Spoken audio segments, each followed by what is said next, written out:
Bueno, seguimos. La de Henares denunció a primera hora de la mañana que 3 individuos con mochilas habían bajado de la furgoneta y que llegó a seguir a uno de ellos hasta la estación.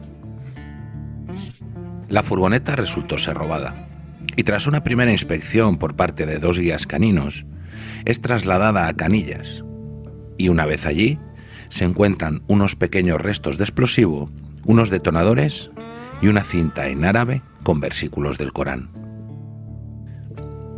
En su segunda comparecencia de aquel día, el ministro del Interior, Ángel Acebes, informa sobre el hallazgo de la furgoneta y de lo que había en su interior.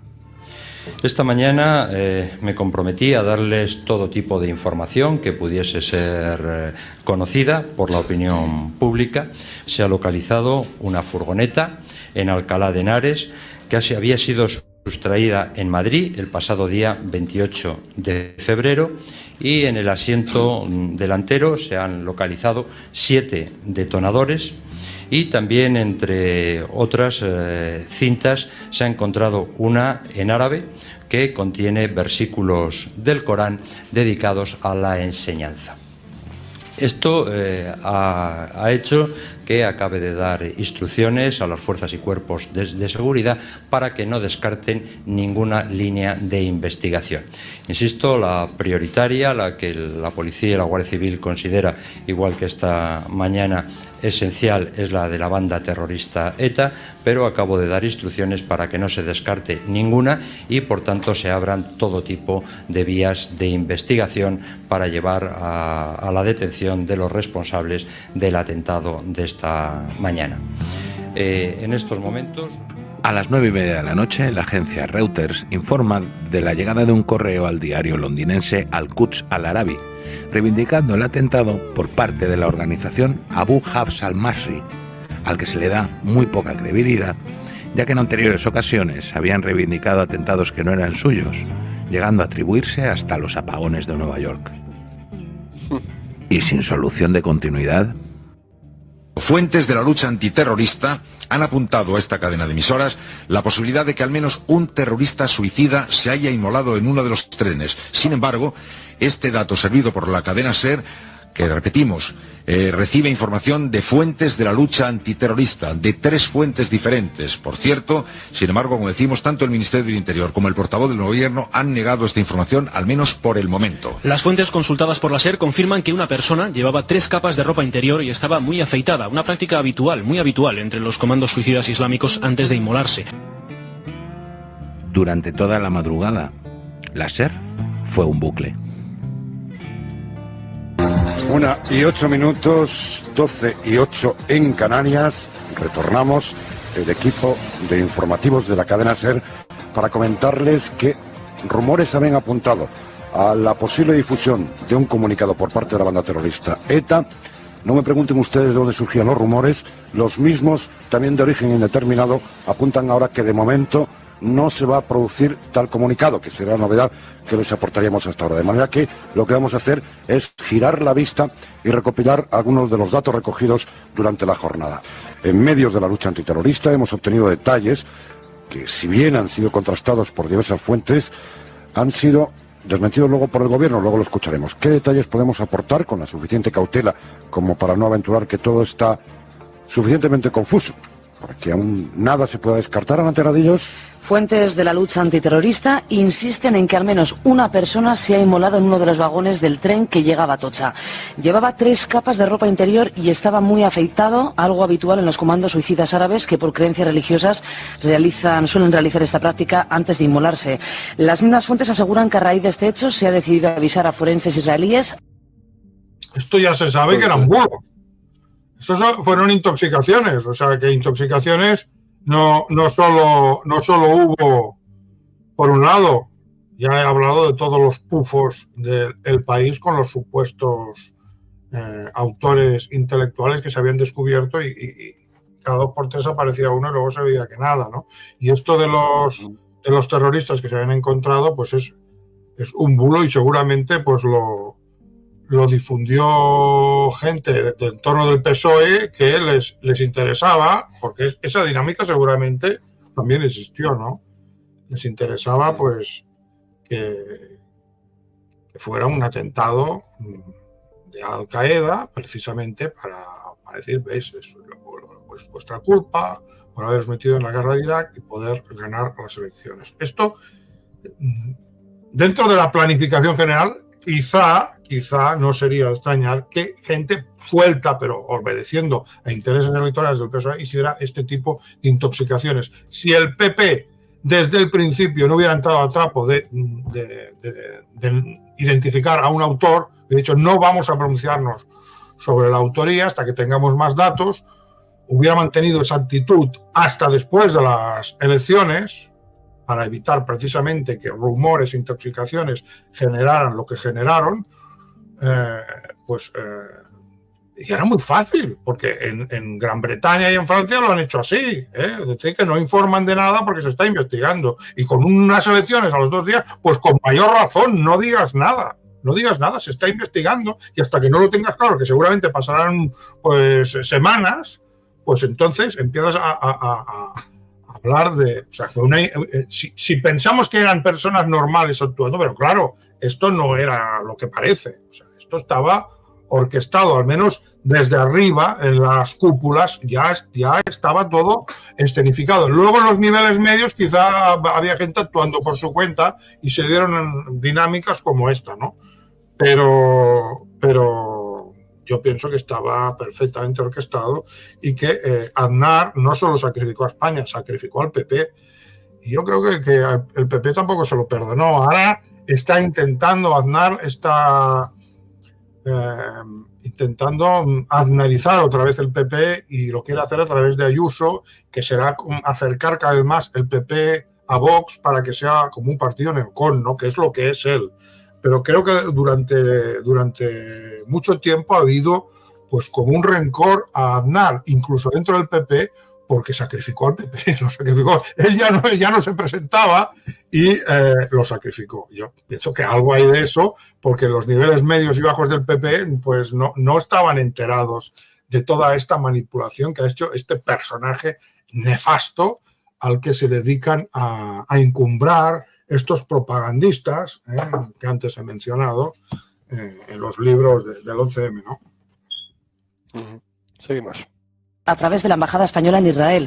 Sin embargo, Interior y fuentes judiciales que trabajan en la investigación siguen desmintiendo tajantemente la noticia, aunque trabajan con la hipótesis de Al-Qaeda. Otro dato. En la furgoneta encontrado en Alcalá de Henares se han encontrado restos de una sustancia explosiva que, aunque todavía está siendo estudiada, no es titadine, algo habitual en ETA. Además, en una de las mochilas que no ha explotado ha aparecido un teléfono móvil.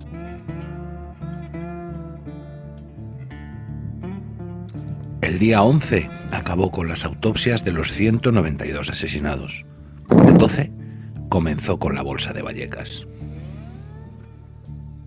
La información de los terroristas suicidas y los rumores sobre la aparición de una mochila sin estallar empezó a ser rebotada por los medios internacionales, poniendo en duda la versión ofrecida por el gobierno y obligando a salir al paso al presidente. En el mismo momento de que se produjeron los atentados, el gobierno ha dado toda la información de que dispone. Y digo, toda la información de que dispone.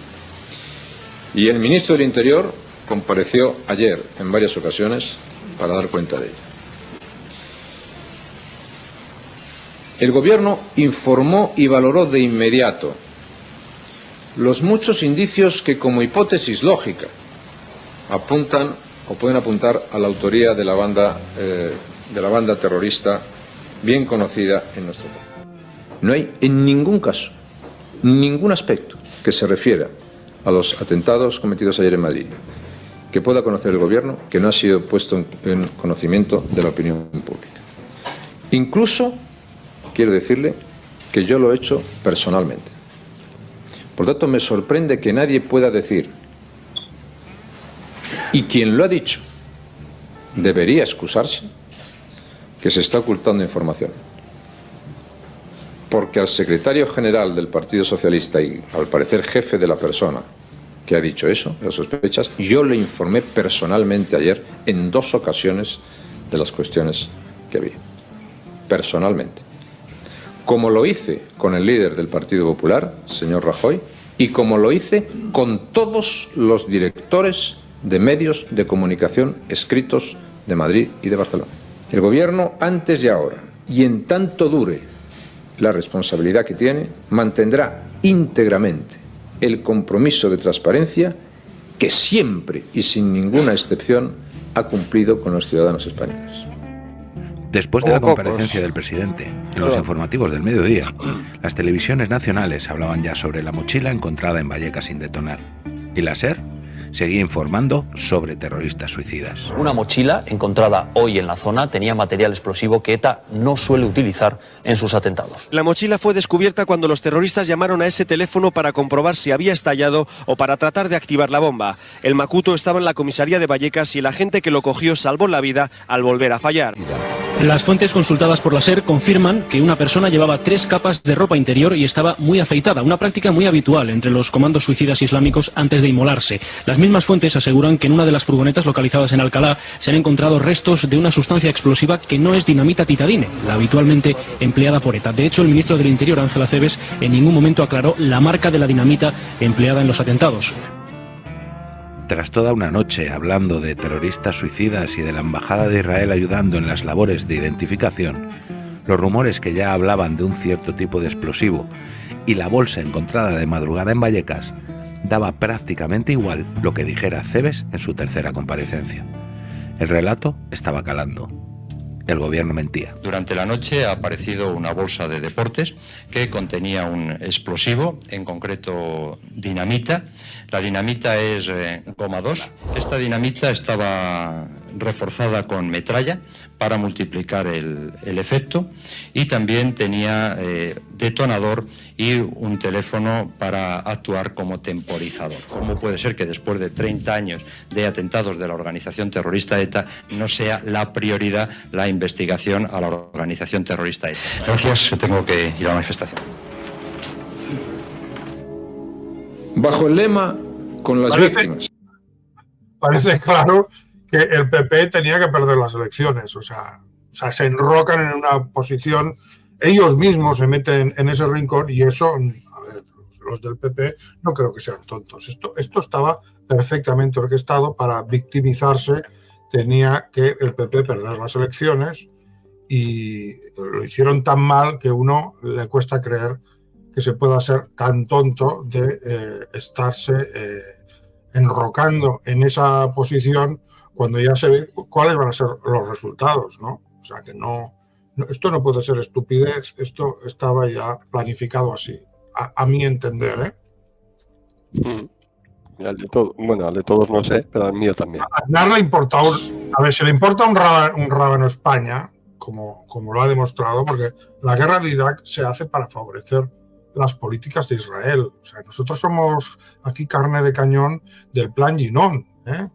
Y poco le puede importar a España un señor que identifica la grandeza en nuestra posición internacional, la mayor grandeza que ha habido desde no sé cuántos decenios, dicen, en someterse de forma cada vez más abyecta, porque luego veremos, ya ha salido en algún otro vídeo, las normas que aprobó Aznar para que grupos como la unidad P2OG pudieran circular en España sin control judicial, cómo acabó con el ejército de leva español y otras cuestiones. Entonces yo no entiendo que ese señor pueda ser considerado patriota, y si no es patriota tampoco tiene que preocuparle el PP cuando ya su carrera en el PP terminaba y él ya pasaba a incorporarse a la oligarquía, dejaba de ser español, pasaba a incorporarse al pueblo elegido, vamos a decirlo así, y entonces España, pues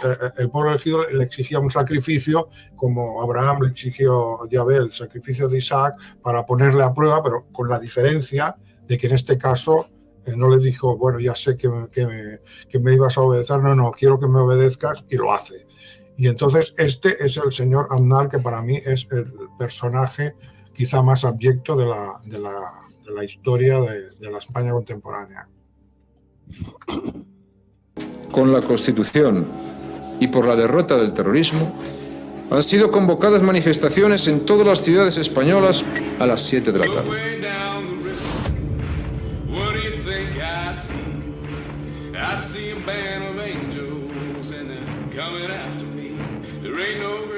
Y y España se echó a la calle.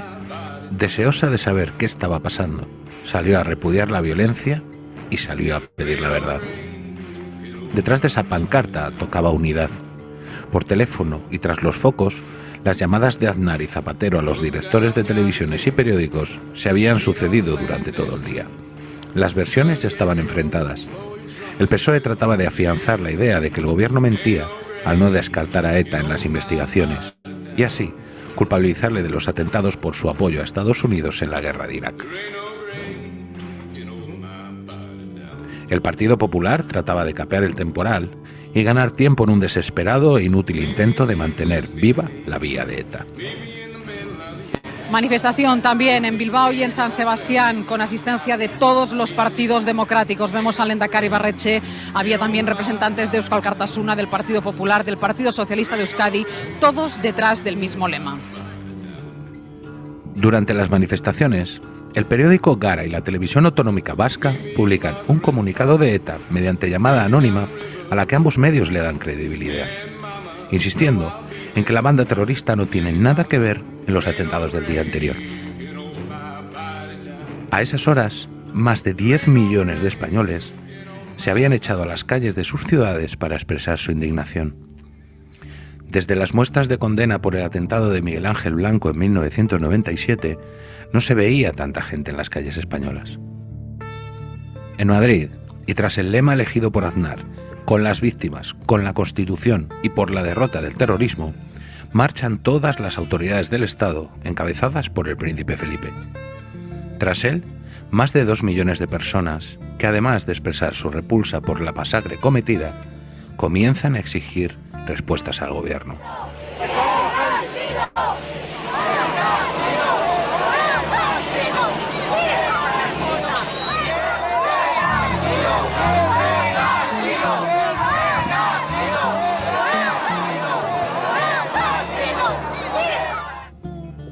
El dolor se mezcla con la indignación y comienzan gritos atronadores de quién ha sido y queremos saber la verdad, acallando la fuerte lluvia que en ese momento cae sobre Madrid. En Barcelona se traspasa. ¿Y qué es la verdad? Es la verdad reivindicada por la izquierda contra la derecha, la versión del Pentágono, que es lo que quería el Pentágono. Ya está, o sea, ya ganan por goleada. O sea, si el gobierno, que es de derechas, dice que ha sido ETA, pues la verdad es Al-Qaeda, ¿no? que ha sido Al-Qaeda realmente. Y claro, el problema es que la versión de que ha sido Al-Qaeda es la que querían que se impusiera en los sectores de izquierda, que es donde podía hacer daño que se cuestionara la versión de la potencia ocupante. Lo logran. Es una jugada maestra. La piel de gallina ver estas imágenes otra vez. Un gran trabajo de Terra Ignota. Pasaron otras líneas. La manifestación congrega a más de 1,5 millones de personas, la más multitudinaria de la ciudad condal hasta la fecha. La comitiva del Partido Popular, encabezada por el vicepresidente del gobierno, Rodrigo Rato, y el presidente del partido en Cataluña, Josep Piqué, son increpados al grito de asesinos. Comienzan a ser zarandeados y se ven obligados a refugiarse en un portal. Desde allí, logran alcanzar el parking y llegar a sus vehículos. En su huida, los coches son violentamente golpeados. Comenzaba así la reacción de la calle contra el gobierno. Ahí se cagaron, ¿eh? Perdón. Ahí se cagaron.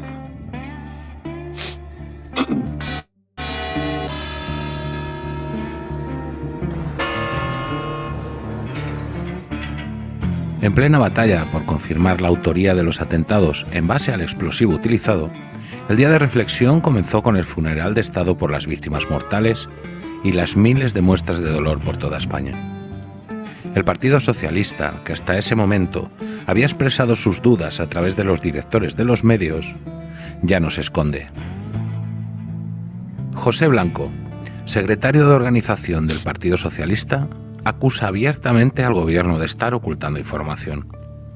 Según Blanco, el gobierno estaría retrasando los datos de los que dispone. La obligación del gobierno, declara, es decir la verdad, y añade que los ciudadanos tienen el derecho de conocer a los autores de los atentados antes de acudir a las urnas, ligando así directamente la posible autoría islamista con la culpabilidad del gobierno de Aznar. El gobierno volvía a ir a remolque de los acontecimientos y contestaba a las acusaciones de José Blanco mediante su ministro portavoz, Eduardo Zaplana, en la que sería su segunda comparecencia y la sexta de representantes del Partido Popular en 48 horas. Eso es una falsedad. Eso es falso y el Partido Socialista Obrero Español lo sabe. El gobierno, desde el primer momento, actuó y sigue actuando con absoluta transparencia, como se había comprometido y como ha hecho siempre. Ha informado públicamente y en sucesivas ocasiones del curso de las investigaciones y ha puesto en conocimiento de los ciudadanos toda la información de la que disponía. A primera hora de la tarde comienza a circular por miles de teléfonos móviles una convocatoria para manifestarse delante. Fíjate, páralo aquí. New York Times informa que Bush responsabiliza a Al Qaeda. Pásalo. O sea, que Bush es fuente de verdad para la izquierda. En este momento pasa a ser fuente de verdad. Y esto es el triunfo de la estrategia que acabo de describir y desde la que yo interpreto los hechos del 11M. Sigue. Sí. No, que la orden y el mensaje viene desde arriba y aquí tenemos una evidencia, ¿no? Efectivamente. Pero consiguen que la gente que normalmente no le darían credibilidad a Bush, pues se la están dando y están haciendo suyo el mensaje del Pentágono, donde podía haber sido más peligro, había riesgo de que no se aceptara, que era precisamente en el electorado de izquierdas, que es el electorado del PSOE, del supuesto partido de izquierdas. Ya está. Aquí, se acojonan. Aquí, sí. Aquí lo que veo es que cuando 2 millones de personas están en la calle y empiezan a zarandearles y se los tienen que llevar a un portal y llegar al coche a duras penas y apedrearles el coche, entre comillas, yo creo que ahí se les pusieron un poquito de corbata y dijeron, oye, ¿qué hacemos? No os preocupéis, esto es lo que pasa ahora. ¡Pam! Y lanzaron siguieron con el guión, quiero decir, o no sé, pero bueno, no tengo ninguna prueba de nada, pero veo un guión ahí perfectamente establecido y como el de arriba, el poder ocupante, como te dice, no os preocupéis, ahora el mensaje es este. Si lo intentas interpretar en clave nacional, es absurdo, todo lo que hace el PP se suicida. Solo lo puedes interpretar en clave internacional y teniendo en cuenta las prioridades de Aznar, que no son España, sino la política internacional al servicio de la oligarquía. Es entonces cuando sus actuaciones aparentemente absurdas adquieren inteligibilidad. Y claro, por eso necesitas una hipótesis interpretativa, porque los mismos hechos, desde diferentes hipótesis, pues a veces hay hipótesis que no pueden explicar un hecho. Dices, pues es absurdo. Si querían ganar las elecciones, pues y les aparece esta situación, pues lo más lógico es no pronunciarse, esperar a que pasen las elecciones. Eran 2 días y puedes apelar a que se está investigando y es igual lo que te digan de que viene de aquí, de un diario, es igual. El gobierno está investigando. Claro. Era muy fácil decir eso, pero ellos mismos se meten a la ratonera. ¿Por qué? ¿Son tontos? No, porque estaba en el guión. Tenían que perder. De las sedes del Partido Popular y así exigir la verdad. Nadie sabe quién le manda esos mensajes.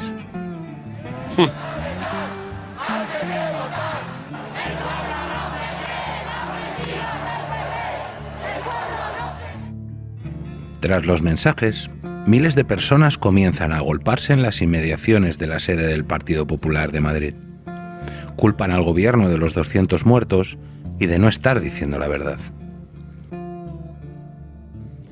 El acoso se va reproduciendo miméticamente delante de las sedes de varias ciudades españolas, y así lo retransmitía en directo la cadena del grupo Prisa CNN+. son ciudadanos que de forma espontánea han aparecido en la calle Génova con pancartas en las que, como pueden observar, se puede ver la palabra paz. También hay muchas fuerzas de seguridad en las inmediaciones de la calle Génova, pero de momento, insistimos, no tenemos noticia de que se haya producido ningún incidente. Es, repetimos, una manifestación espontánea.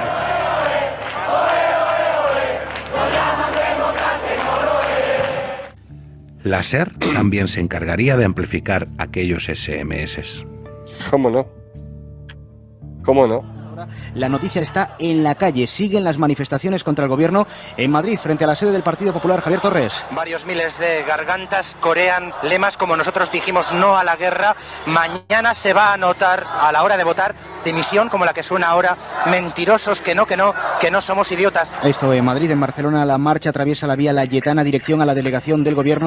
Deben ser unos 5.000, pero la verdad es que no podemos decir cifra porque se van sumando constantemente personas, llevan cacerolas, tapas de olla, cubiertos, cualquier cosa con la que se pueda hacer ruido. Tenemos también una tercera cita en la calle del Hórreo de Santiago de Compostela. Todo empezó en una sucesión de mensajes a móviles. A las 8 estaban 5, pronto fueron 30, 20, 300 delante de la sede del Partido Popular. Es una tarde de transistores. A medida que escuchan las noticias en la radio sigue sumándose más gente. Hay muchas ciudades españolas en las que ahora mismo se celebran manifestaciones. Vamos a pulsar otra más en Palma de Mallorca. Ruidos, gritos contra el ministro del Interior, Ángel Acebes, contra el presidente del Gobierno, José María Aznar, y también contra el jefe de informativos de Televisión Española, Alfredo Urdaz.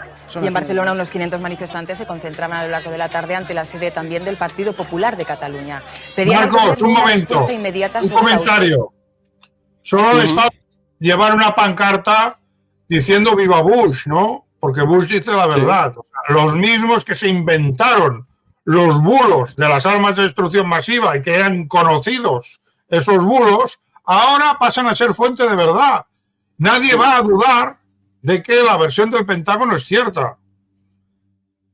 Esto es quizá lo más decisivo del 11M y de toda esta polémica que hay sobre el gobierno miente, etcétera, etcétera, ¿no?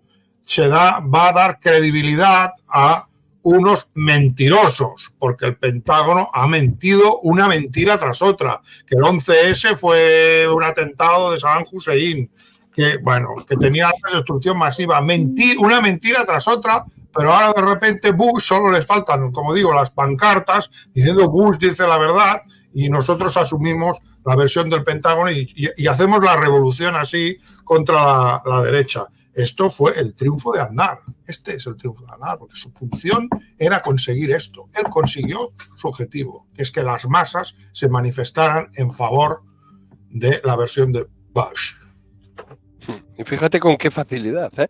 Llega un mensaje, o llegan varios mensajes, no se sabe de quién, empiezan a circular, y pum, y se hace llega el centésimo mono, por decirlo así, pum, y se hace una masa crítica que actúa. Pero es que rápidamente, yo me acuerdo de otra, salvando las diferencias, ¿no? Evidentemente, y las distancias en el tiempo, en Madrid, en Lavapiés, si no me equivoco, se empezó a difundir por redes sociales que un chico negro le habían matado los policías persiguiéndole, y bueno, la que se lió en Lavapiés, luego resulta que no, que era al chaval había dado un infarto, luego habría que ver de qué, pero no tenía nada que ver con una persecución ni nada de esto. Y empezó todo igual, ¡boom!, con una difusión por mensajes. Y no cambia nada ahora en 2024, con todos estos albises, etcétera, etcétera. Que, bueno, vamos a ver, no quiero desviar el tema, seguimos con el reportaje. Vuelvo a insistir, mis felicitaciones a Terra y Nota por traer todo esto. Recopilar todo esto. La autoría de los atentados en Madrid. Ha habido momentos de tensión cuando un grupo de militantes del PP se ha encarado con los manifestantes. La policía ha tenido que intervenir para evitar que fueran agredidos. Desde hace 2 días, un fuerte dispositivo policial protege la sede del Partido Popular en Cataluña.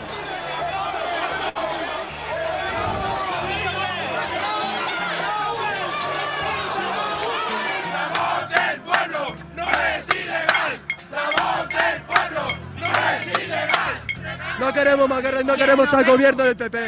El 90% de los españoles dijimos no a la guerra y lo volvemos a repetir, y estas son las consecuencias. Y bingo. El caldo estaba hecho ya.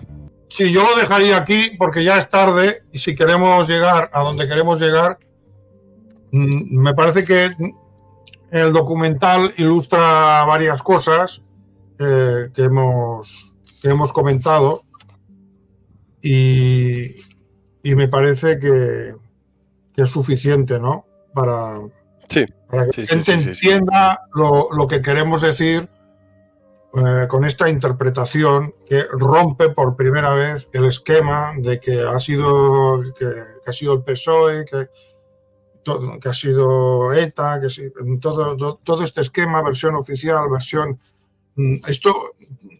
son dos hipótesis complementarias hechas en clave nacional y que están montadas precisamente para que no veamos la realidad, ¿no? Y con que el campo crítico, la versión oficial, digamos, es la del PSOE, el campo crítico ha quedado en la derecha, pero precisamente la derecha es la que será más incapaz de ver la autoría Gladio. Era mucho más fácil que se viera desde una perspectiva, digamos, de izquierda, que son más antiamericanos, más antisionistas. El antisionismo está más en la izquierda que en la derecha, es obvio, el antiamericanismo también. Y precisamente por eso se hizo lo que se hizo. Y entonces, con que el campo de la crítica, la versión oficial, pues quedó en la derecha, pues tenemos lo que tenemos, que en 20 años no hemos visto cosas obvias, no hemos visto elefantes que teníamos delante de la cara, ¿no? O sea, yo con esto del 11M he aplicado un poco el mismo método que con el expediente Royuela, que era reducir el formato, ¿no? En el expediente Royuela eran 30.000 o no sé cuántos y se supone que lo tienes que estudiar todo. O sea, si lo haces así, prácticamente tienes que dedicar toda tu vida a esto, ¿no? Entonces, en el 11M, solo el sumario son 100.000 páginas. Tú imagínate, ¿eh? Ya ves. Entonces, yo creo que hay que intentar reducir el formato. De todas formas, antes de entrar en esto, quiero decir que la versión alternativa oficial ha ido evolucionando. Primero fue más bien ETA y las agentes de inteligencia de las colacas próximos al PSOE. Esta diría que fue la primera, ¿no? Acusar prácticamente al PSOE, a la masonería, etcétera, etcétera. Después, cuando esto ya se desgastó, a pesar de que habían unos señuelos montados precisamente para que fuera esa la alternativa oficial, ¿no? Que había sido ETA, y por eso hay este libro, y este libro se basa en algo, porque los señuelos los pusieron y eran reales. Esta es la primera fase. La segunda fase, cuando esto ya se desgasta, es la de Villarejo, que ya aparecen potencias extranjeras. Ya aparece Francia y Marruecos. Pero esta teoría es absurda por la fuente de la que procede y porque no tiene sentido que Francia, que es un miembro de la OTAN, perpetre este atentado contra España sin el conocimiento de Estados Unidos, y Estados Unidos, que es nuestro aliado, no nos avise. Porque resulta que lo hacen porque nos hemos alejado del eje Francia-Alemania, pero entonces los americanos, que son nuestros amigos y tienen la red satelital Echelon, ¿por qué no nos llaman y dicen, ha sido Francia? ¿Verdad que no lo hicieron? ¿Verdad que no lo hicieron?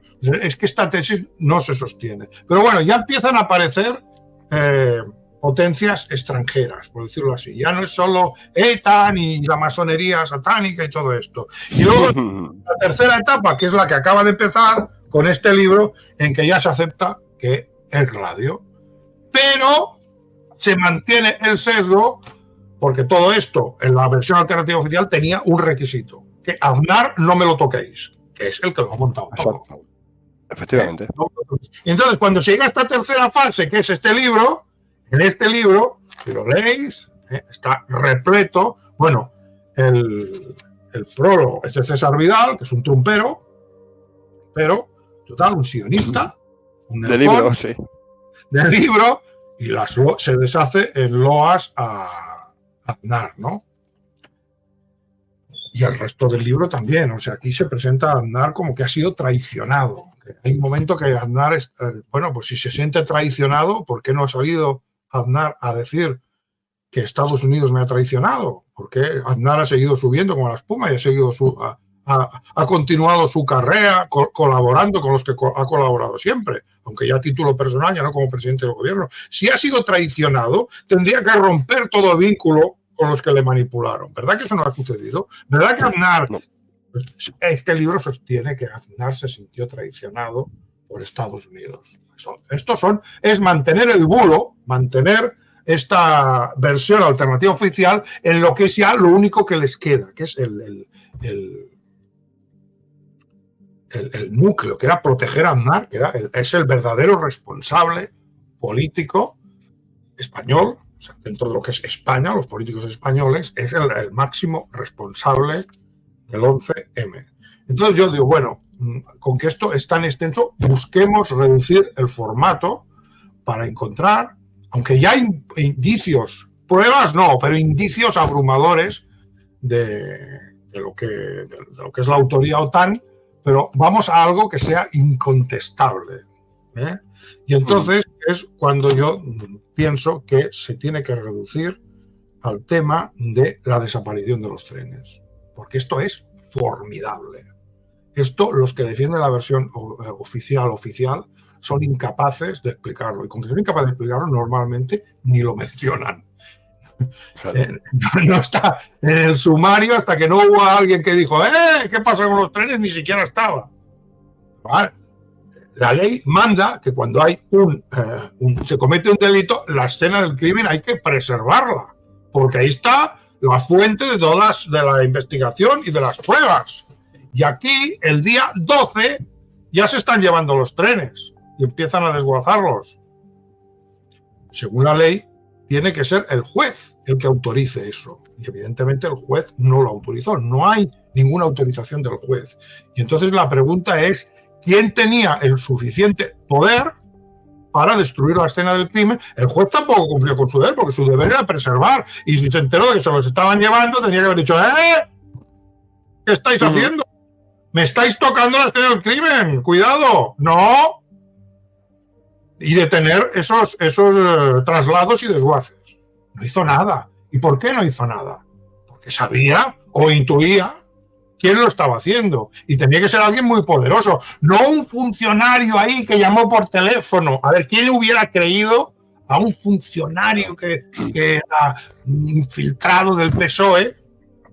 Oiga, hay una cadena de mando y unos filtros a seguir que coño, no es fácil. Exacto. Entonces, tiene que ser alguien con mucho peso, con mucha autoridad, quien, vulnerando la ley, pasándose por el arco del triunfo el requisito de la autorización judicial, consiga que se destruya la escena del crimen. ¿Y quién puede ser? Bueno, ahora yo voy a leer, esto aquí en el libro de Sánchez de Roda, pues ya he dicho que es un libro que tiene, mira, voy a leer, 463 páginas. Ya están todos los detalles sobre los trenes.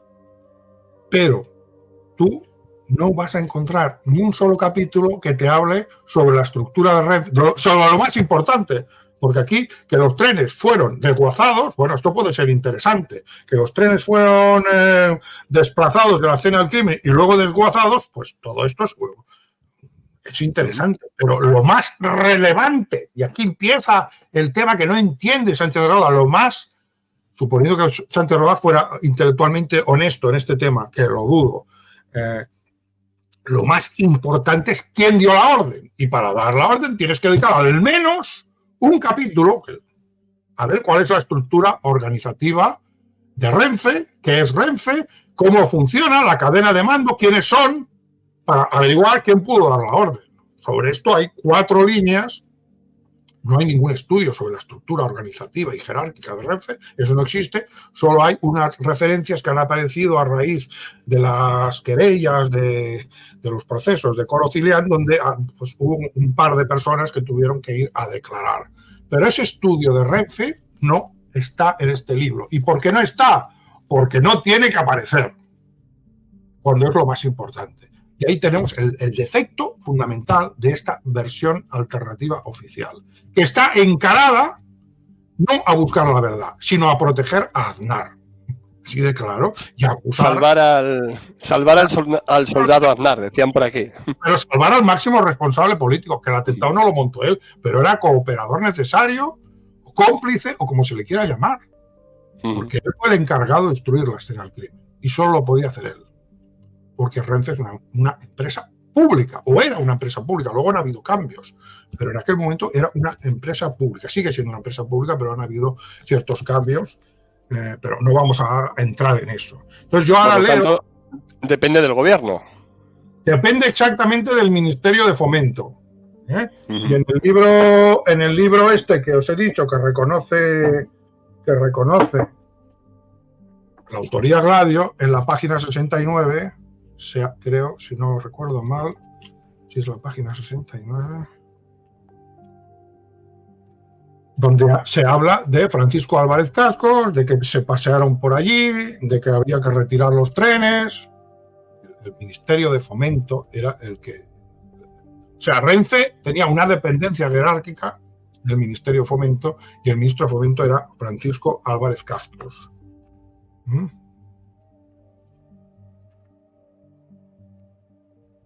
Del cual la orden, o sea, él sigue dependiendo del presidente del gobierno en este caso. Efectivamente, esto no lo iba a hacer Álvarez Cascos por su cuenta, está claro. O sea, esto lo hizo el gobierno. ¿Y quién es la que hizo el gobierno? Bueno, en la página 66 a 74 de este libro, ¿quién ordenó la destrucción de los trenes? Es un parágrafo, no es muy extenso, pero aquí hay suficientes datos para ver de dónde procede la orden. Entonces, en el libro de... Pero no saca las consecuencias, porque cuidado, luego... sí, o sea, es inconsecuente, porque una vez has publicado eso que acabo de citar, de la página, que si queréis lo leo, pero ya digo, que Álvarez Cascos dice que hay que retirar esto, que hay que sacar los trenes. Bueno, pero claro, tú no lo puedes hacer sin autorización judicial porque es la escena de un crimen. Bueno, ahí está. Entonces, ¿cómo me sostienen, después de haber reconocido esto, cómo me sostienes las loas Aznar si esa orden solo la pudo dar él? ¿Y por qué la dio él? Si lo que quería era destruir la escena del crimen, era para encubrir a los perpetradores. Esto es inexorable y es un elefante en la habitación que los críticos, cuando quedó la crítica reducida a este campo de la derecha, pues no podían ver, porque es lo último que querían ver, y cuando alguien no quiere ver algo, no lo ve. Y esto es, fijaos, en un fragmento, esto es de un artículo de Sánchez de Roda, voy a leer, aquí sí que leo. En todo este asunto de la destrucción de los trenes hay dos organismos claramente involucrados. Renfe como propietaria de los trenes y responsable de su destrucción, y la Audiencia Nacional. Renfe, pero el gobierno no. ¿Se ha mirado el señor Sánchez de Roda lo que era Renfe? Lo que era Renfe, empresa pública, aquí está, solo hay que entrar en Wikipedia. Empresa pública, empresa estatal, desde el 1 de febrero de 1941 al 1 de enero de 2005.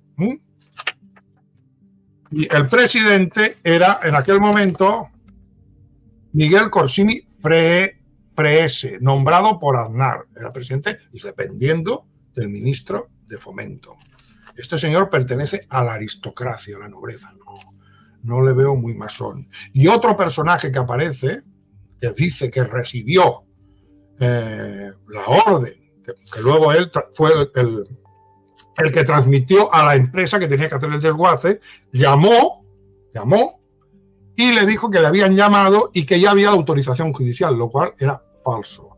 Es decir, pues este señor ha mentido, lo engañaron, pero él justificó la orden que estaba dando a la empresa encargada del desguace diciendo que ya había llegado la autorización judicial, y una autorización judicial que no ha existido nunca, y que ya podían empezar el desguace. Pues bien, este personaje que ya está fallecido, pero no lo nombraré, pues dirá que era masón y engañó. No, este señor era ultracatólico, además. Tenía un hermano sacerdote. O sea, no me vengáis que era un masón ateo satánico. O sea, tenemos a un aristócrata con relaciones con la familia real, creo que un conde, Miguel Corsini, y un conde y relacionado con la familia real. Miguel Corsini Freese. Y el otro personaje que aparece en esta cadena, que viene, pues está Aznar, está el Ministerio de Fomento, estaría Miguel Corsini, y luego llega a este señor que dice que le han llamado y le han dicho que ya existe la autorización judicial. Pues bueno, este señor es de familia católica y tiene hasta un hermano sacerdote. No veo infiltrados por aquí, y además él solo no lo podía haber hecho. Suponiendo que dicen, es que esto es una decisión que ha tomado alguien en la cadena intermedia y no venía de arriba. Porque si esto, a ver, lo hubiera hecho algún infiltrado y le hubiera hecho a alguien caso, que no se explica cómo, le hubieran hecho caso, pues desde arriba le tenían que haber detenido ahí. Pues os estáis llevando los trenes. No, esos trenes hay que dejarlos ahí. O sea, se estaban llevando los trenes y Aznar lo estaba viendo o no lo veía.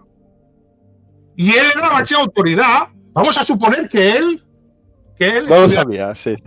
Que lo estaba haciendo un infiltrado masón que hace rituales satánicos, que es lo que tienen en la cabeza algunos, ¿no? Creo que se estaban llevando los trenes. ¿Quién era la autoridad? Va a decir, no, tenéis que esperar a que el juez lo autorice. No, pues enséñame esa autorización judicial, a ver si esto es verdad. Claro. Pero no lo hizo, o sea.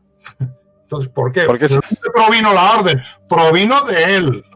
Porque esa autorización judicial, perdona que te interrumpa, esa autorización judicial no se ha visto nunca. No existe. No existe, aunque parece que se utilizó, que se dijo que había una autorización en los mandos intermedios, pero el bulo vino de arriba. Ahora imaginemos que estamos.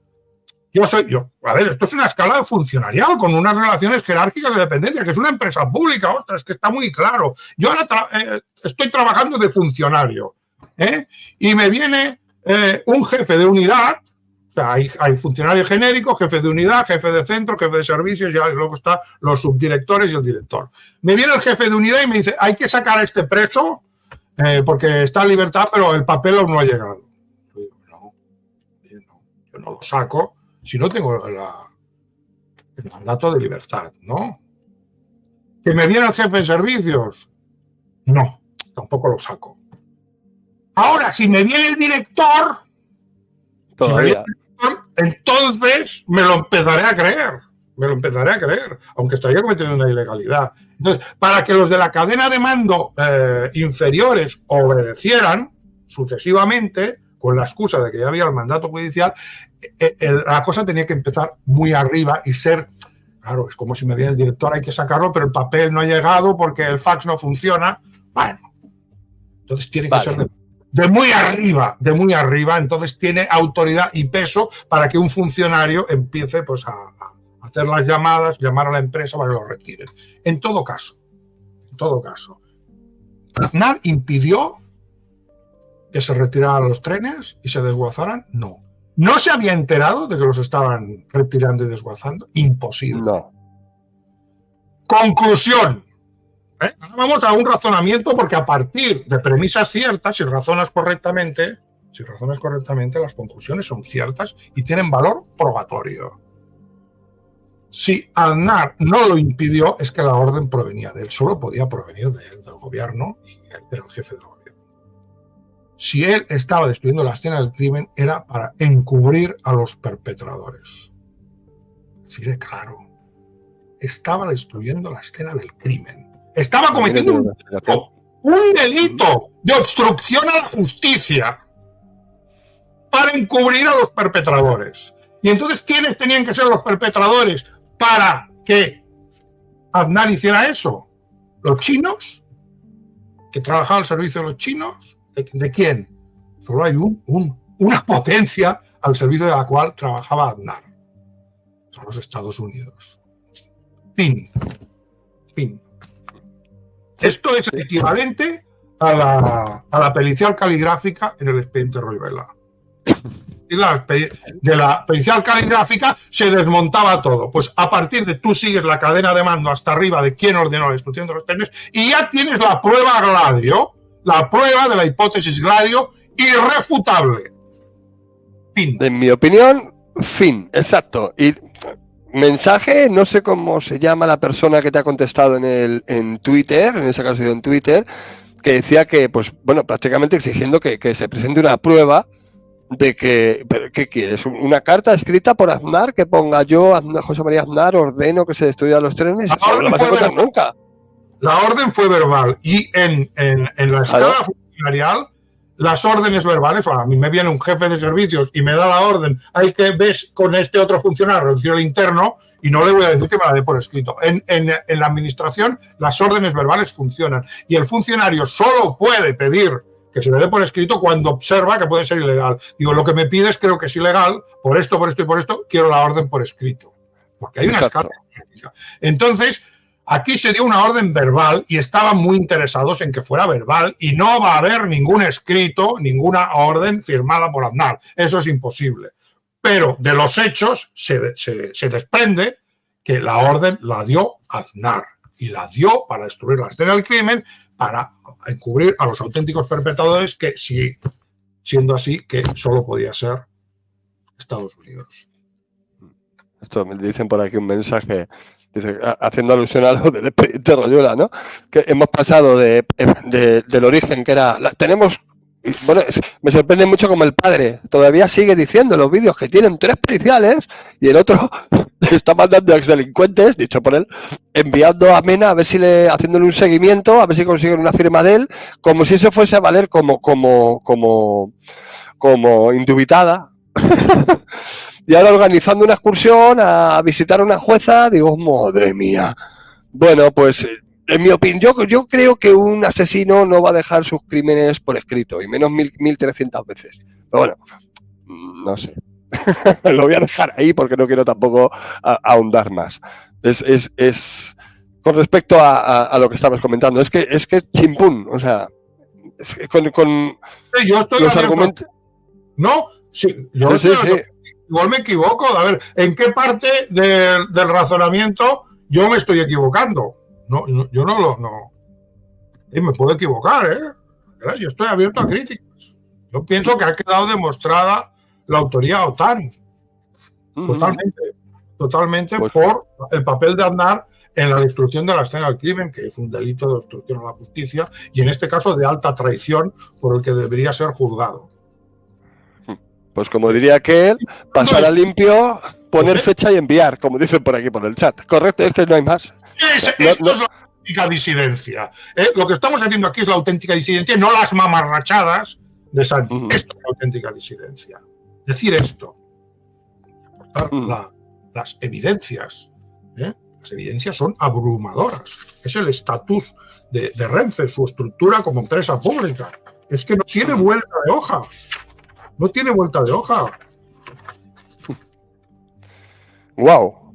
Pues lo vamos a dejar aquí, si quieres, Jaume, que son las 2 de la mañana ya. Y estoy impresionado. O sea, he vuelto a recordar cosas, he aprendido cosas y llegamos a una conclusión que es, bueno, pues es la que hay.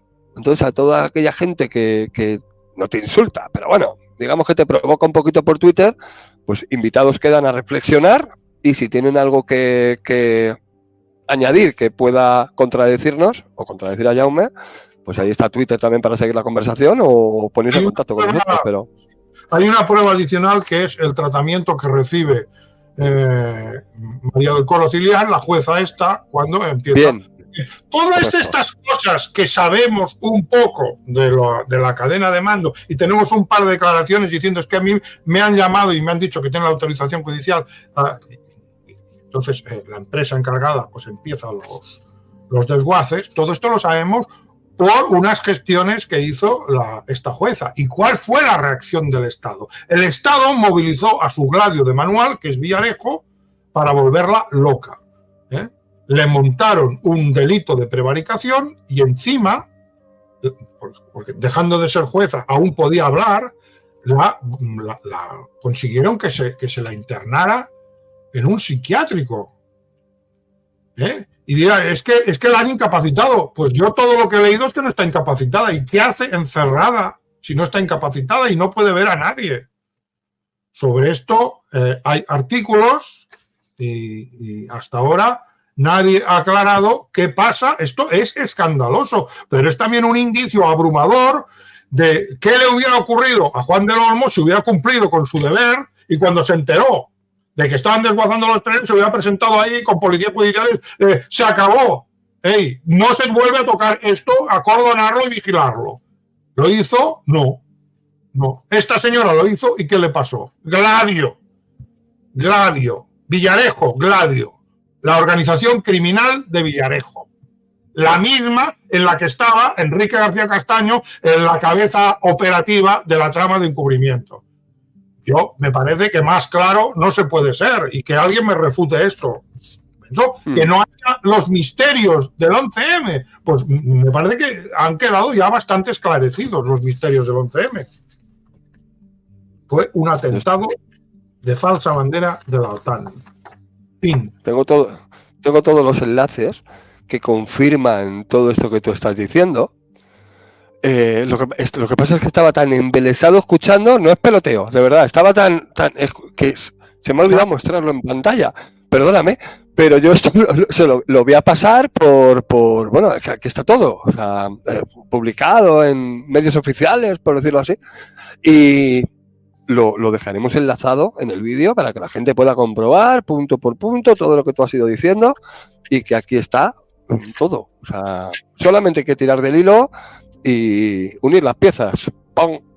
¡Chimpún! Pues, en mi opinión, lo digo así para curarme en salud, en mi opinión, Aznar tuvo que dar la orden. O le dieron a él la orden para que él siguiese la cadena de mando, me da igual, pero por él pasó la orden, al menos, de que esos trenes se desguazasen. Y evidentemente no vamos a tener una carta escrita por él diciéndolo, como tú bien lo has explicado ya, no voy a ahondar más en ello, pero es que no hay más. Y creo que con esto te doy paso y que España no merece esto. Me lo ha recordado todas esas imágenes, me ha venido a la mente otra vez. Y mira que todos los años intentamos que no se olvide, ¿no? Ni olvido ni perdón. Pero no sé por qué hoy me han traído recuerdos especiales que creo que España no merece esto. Creo que 20 años después, una última pregunta, Jaume. ¿Prescribe el caso? Porque se cumplen 20 años en 2 días, el lunes. Lunes ya con la legislación vigente, lo único que se podría intentar es que fuera reconocido como delito de lesa humanidad, que para mí lo es, porque es un crimen de guerra y los crímenes de guerra son delitos de lesa humanidad. Yo creo que lo es. No dependemos de la legislación que digo que el terrorismo a partir de cierta fecha pues ya lo prescribían, sino que nos podemos acoger a una legislación del Tribunal Penal de la Haya y entonces no habrá prescrito. Yo creo que este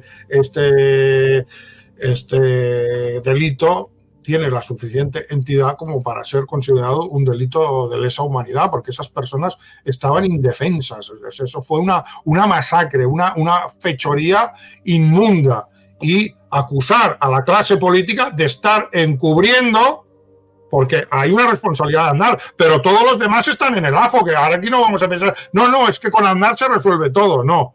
Tiene que haber un movimiento ciudadano que no esté vinculado a todas estas tramas Gladio, como que son los albises, los royuelas, toda esta gente tiene que quedar fuera porque trabajan para el amo. Y tiene que ser patriótica, pero dejando de lado a toda esta derecha putrefacta que ha hecho lo que ha hecho y que es cómplice de todo lo que ha sucedido. Y a partir de ahí, y es lo que estamos intentando con la marca hispánica, emprender, primero será una batalla cultural que luego se traducirá en algo más activista. Ahora estamos en la fase de aclarar las ideas y de ampliar la red de contactos. Hay que hacer algo. Han pasado 20 años y no hay ningún libro de todos estos libros que hay aquí, que son sobre todo, desde luego los que son oficialistas, nada. Pero los que son críticos, que no ha visto esta cadena de mando y la responsabilidad de Aznar, no la han visto porque no la querían ver, porque no son verdaderos patriotas, porque sirven al amo.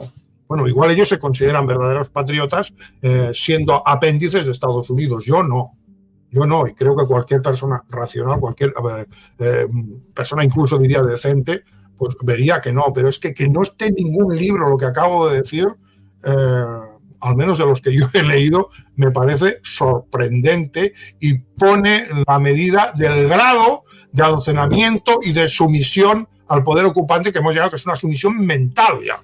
Es que nos tienen completamente colonizados. Hay que reaccionar. Este es el punto de partida hoy, para hoy, que pronto va a ser otra vez, se van a cumplir 20 años del 11M y parece que nadie sabe que Aznar destruyó los trenes. Hemos necesitado 20 años, pues igual necesitamos 20 años más para empezar a hacer algo. No, hay que empezar ya.